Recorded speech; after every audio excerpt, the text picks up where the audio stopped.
إنا جعلنا ما على الأرض زينة لها لنبلوهم أيهم أحسن عملا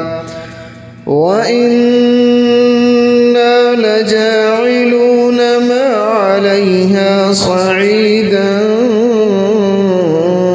جرزا أم حسبت أن أصحاب الكهف والرقيم كانوا من آياتنا عجبا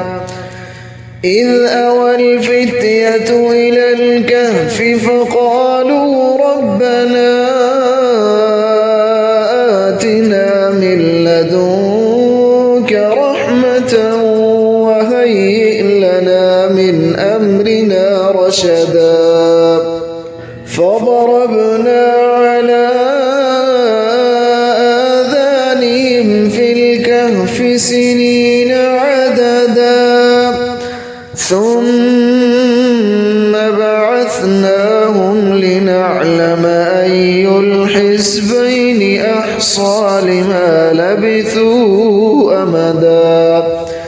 نحن نقص عليك نبأهم بالحق إنهم فتية آمنوا بربهم وزدناهم